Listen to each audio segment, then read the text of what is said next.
Hi everyone, welcome back to my author commentary for A Prince of Song and Shade. Today we're up to chapter 7, so this is there's a few things that happen with chapter 7, which is focused on Talyn's perspective.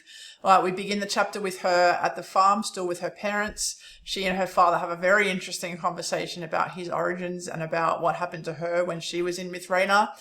That conversation, and along with her being at home with her parents and her kind of trying to actively continue the healing journey that she's on, prompts a decision that to take the next step, she really needs to go and see Tarquin and Rowan, Sari's husband and son, more people that she's kind of been running from since Sari's death, and she knows that she really needs to close that chapter, go and see them if she's going to take the next step. So she makes the decision to travel to Port Lethili.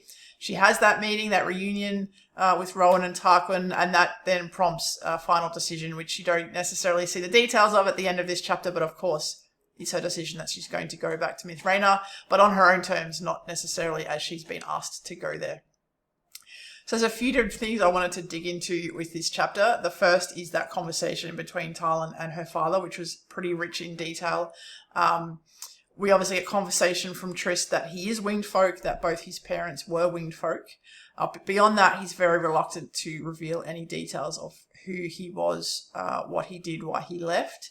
He likens that to the pain that he's feeling. He likens to the pain that Talyn is feeling around Sari's death and her inability, unwillingness, difficulty in talking about that out loud. And of course, Talyn understands this completely, which makes her reluctant to kind of push any further or try harder to get answers out of him, even though she's desperately curious to find out more.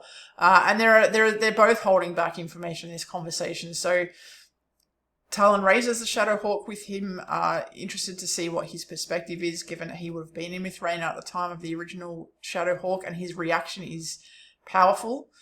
He's shocked, he's horrified, and she knows instantly that there's a personal connection there, and that probably the Shadowhawk, the original Shadowhawk, might have been linked in or intertwined with the reason that Triss left Mithraina in the first place. He won't say any more about that, apart from the fact to say that Talyn was in incredible danger when she was in Mithraina. She doesn't understand this. She doesn't understand that she's a Siantar heir. So remember, these author commentaries will contain a lot of spoilers, not just for A Prince of Song and Shade, but also latter books in the series.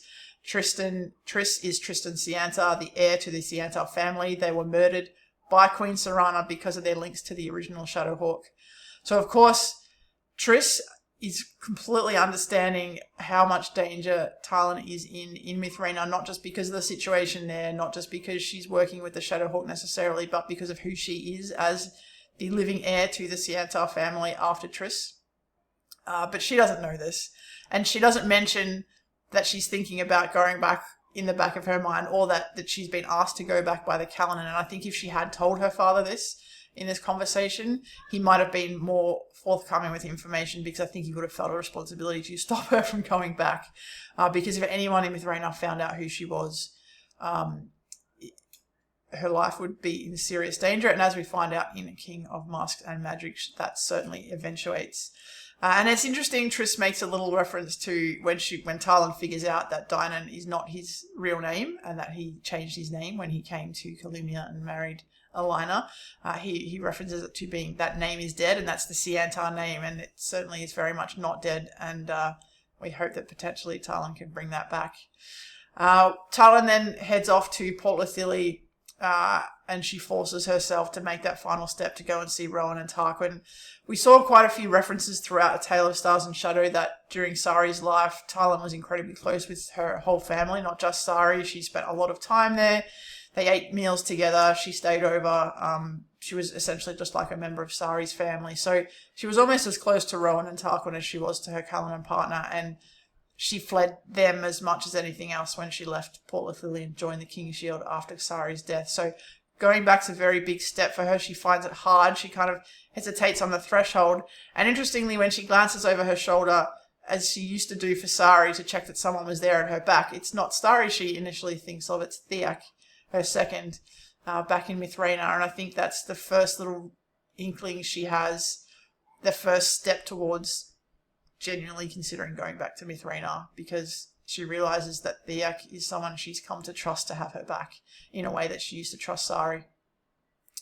And then she has that wonderful conversation with Rowan, of course, where she admits to him that she's not done well since Sari's death, and she admits to him that she doesn't know what she wants to do next. And it's kind of emblematic of how close they are as friends, and were always close as friends, that she can be so honest with him in a way she still hasn't really had that level of honesty with Cinia and Leviana.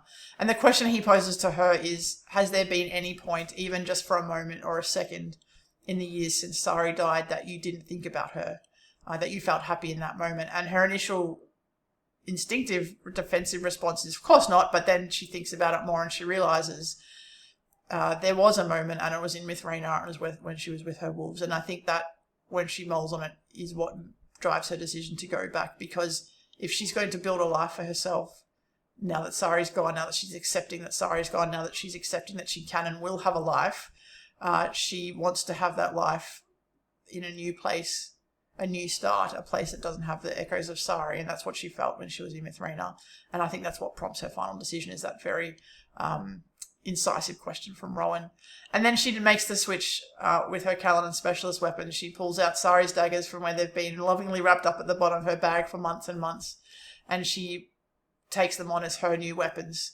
And she leaves her size for Tarquin in the event that one day, if he grows up, if he decides he wants to join the Caladan, she's offering him her size. But she will from here on out carry Sari's daggers, which was a nice little touch, and I think that's awesome.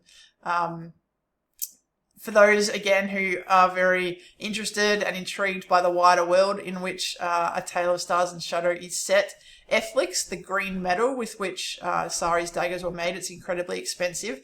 That's another kind of key underlying element that originally appeared in the first series that I wrote, which is the prequel series to A Tale of Stars and Shadow, the series that focuses on Elendor and Rhianna and other players at that time.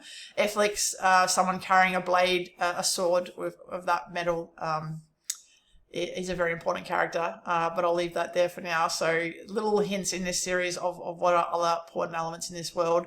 And for those, okay, I'm not going to say any more there. We don't want to really reveal too many spoilers that may or may not be in this series and maybe in others. So that's what I wanted to talk about today with Chapter 7. I hope you enjoyed that. As always, if you've got any questions on this chapter or anything else, drop them in the comments below. I'd be more than happy to answer them in the next video. Otherwise, I hope you have a fantastic day, and I can't wait to see you for the next chapter. Bye.